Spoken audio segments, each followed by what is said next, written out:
উচ্চ মাধ্যমিক ও আলিম শ্রেণীর প্রিয় শিক্ষার্থীরা, আশা করি তোমাদের পড়ালেখা ভালোভাবেই চলছে।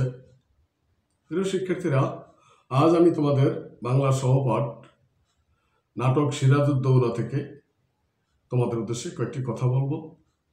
তোমাদেরকে নাটকের সংলাপ, নাট্যকার পরিচিতি ও পাঠ্য বইয়ে প্রদত্ত যে প্রাসঙ্গিক আলোচনাগুলো আছে তা তোমাদেরকে ভালোভাবে পড়তে হবে, তবেই তোমরা নৈর্ব্যক্তিক ও সৃজনশীল প্রশ্নের উত্তর ভালোভাবে করতে পারবে। প্রিয় শিক্ষার্থীরা, এ প্রসঙ্গে আমি একটি কথা বলবো। শুধু পরীক্ষায় ভালো নম্বর পাওয়াই তোমাদের পাঠের একমাত্র উদ্দেশ্য হওয়া উচিত নয়। নাটকটি পাঠ করে তোমাদেরকে এ থেকে নৈতিক শিক্ষা গ্রহণ করা উচিত। যদি তোমরা নাটকটি পাঠ করে নৈতিক শিক্ষা গ্রহণ করো এবং এই নৈতিক শিক্ষা তোমাদের জীবনে বাস্তবায়ন করো, তবেই তোমাদের নাটকটি পাঠ সার্থক হবে বলে আমি মনে করি। প্রিয় শিক্ষার্থীরা, সিকান্দার আবু জাফরের লেখা সিরাজউদ্দৌলা নাটকের আলোকে আমি অবৈধ ক্ষমতার লোভ, অবৈধ সম্পদ অর্জনের লোভ এবং এর পরিণতি কী হয় সে প্রসঙ্গে আমি নাটক থেকে অল্প কয়েকটি কথা বলবো। প্রথমেই আমি বলবো মীরজাফরের কথা। মীরজাফর অত্যন্ত নিঃস্ব অবস্থায় পারস্য থেকে ভারতবর্ষে আসে। তখন বাংলা, বিহার, উড়িষ্যার নবাব আলীবর্দী খান তাকে স্নেহ করেন এবং নবাব আলীবর্দী খান স্নেহের বশবর্তী হয়ে মীরজাফরকে তার বৈমাত্র ভগ্নী শাহ বেগমের সাথে মীরজাফরের বিয়ে দেন। নবাব আলীবর্দী খান মীরজাফরকে সরকারি উচ্চ পদে নিযুক্ত করেন। এরপর মীরজাফর ছলে বলে কৌশলে বড় ধরনের প্রতিষ্ঠা লাভ করে। কিন্তু মীরজাফরের নৈতিক দিক ছিল অত্যন্ত দুর্বল। সে আলীবর্দী খানের কাছ থেকে যে ভালোবাসা ও সহযোগিতা লাভ করেছিল তা সে ভুলে গিয়েছিল, অর্থাৎ সে ছিল অকৃতজ্ঞ। সে নবাব আলীবর্দী খানের অত্যন্ত প্রিয় দৌহিত্র বাংলা, বিহার, উড়িষ্যার নবাব সিরাজউদ্দৌলার বিরুদ্ধে ষড়যন্ত্র করতে থাকে। সে রাজদরবারের, নবাবের দরবারের যারা উচ্চপদস্থ ছিল এবং ইস্ট ইন্ডিয়া কোম্পানির যারা উচ্চপদস্থ ছিল, গোপনে তাদের সাথে যোগ দিয়ে নবাব সিরাজউদ্দৌলাকে মসনদ থেকে অপসারণের জন্য সর্বাত্মক চেষ্টা করে। অবশেষে এই মীরজাফরেরই চক্রান্তে, ষড়যন্ত্রে পলাশীর যুদ্ধে নবাব সিরাজউদ্দৌলার পরাজয় হয় এবং মীরজাফর নবাবের সিংহাসনে বসে। কিন্তু এই মীরজাফরেরও শেষ পরিণতি ভালো হয়নি। সে স্বাভাবিক মৃত্যুবরণ করতে পারেনি। কুষ্ঠরোগে আক্রান্ত হয়ে অত্যন্ত করুণ অবস্থায় তার মৃত্যু হয়। এরপর আমি বলবো মীরজাফরের ছেলে মিরনের কথা। পিতার মতোই তার ছিল নৈতিক অবক্ষয়, নৈতিকতার অভাব।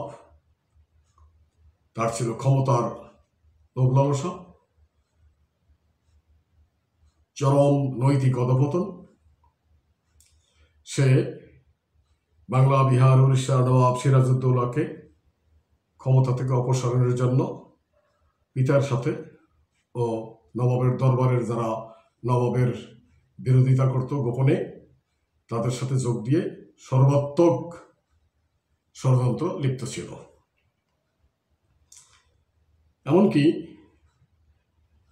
নবাব সিরাজউদ্দৌলা পলাশীর যুদ্ধে পরাজিত হয়ে যখন বন্দী হয়, তখন এই মিরনেই মোহাম্মদী বেগ নামক এক পাষণ্ডকে দিয়া নবাব সিরাজউদ্দৌলাকে নিষ্ঠুরভাবে হত্যা করে। কিন্তু এই মিরনও স্বাভাবিকভাবে মৃত্যুবরণ করেনি। প্রকৃতি বা আল্লাহ মিরনকে ছাড়েনি। বজ্রপাতে মিরনের মৃত্যু হয়। এরপর আমি আর বলবো মোহাম্মদী বেগের কথা। নবাব সিরাজউদ্দৌলার পিতা মির্জা জয়নুদ্দিন এই অনাথ মোহাম্মদী বেগকে অত্যন্ত স্নেহে লালন পালন করে মানুষ করে। কিন্তু এই পাষণ্ড নবাব সিরাজউদ্দৌলার পিতার সেই যে ভালোবাসা উপকারের কথা সম্পূর্ণ ভুলে গিয়ে অত্যন্ত নিষ্ঠুরভাবে পিটিয়ে ছুরিকাঘাত করে নবাব সিরাজউদ্দৌলাকে হত্যা করে। বলা হয়ে থাকে এই মোহাম্মদী বেগ অবশেষে বিকারগ্রস্ত হয়ে মারা যায়।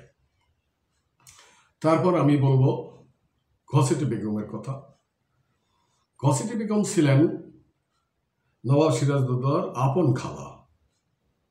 তার উচিত ছিল ছোট বোনের ছেলে বাংলা, বিহার, উড়িষ্যার নবাব সিরাজউদ্দৌলাকে সর্বাত্মক সহযোগিতা করা। তা না করে সে ক্ষমতার লোভে নবাব সিরাজউদ্দৌলার বিরুদ্ধে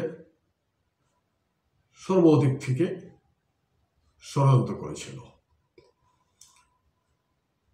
নবাব সিরাজউদ্দৌলা ক্ষমতা থেকে অপসারিত হলেন, তার মৃত্যু হলো। কিন্তু এই ঘসেটি বেগমেরও পরিণতি ভালো হয়নি। মিরনের আদেশে বলা হয়ে থাকে বুড়িগঙ্গা ও শীতলক্ষার সন্ধিস্থলে ফেলে ঘসেটি বেগমকে হত্যা করা হয়। এরপর আমি বলবো রবার্ট ক্লাইভের কথা।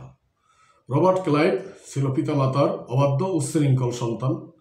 তার অবাধ্যতায় উচ্ছৃঙ্খলতায় অতিষ্ঠ হয়ে পিতামাতা তাকে ইস্ট ইন্ডিয়া কোম্পানিতে চাকরি দিয়ে ভারতবর্ষে পাঠিয়ে দেয়। সে ছিল মিথ্যাবাদী, প্রতারক, ক্ষমতার লোভী।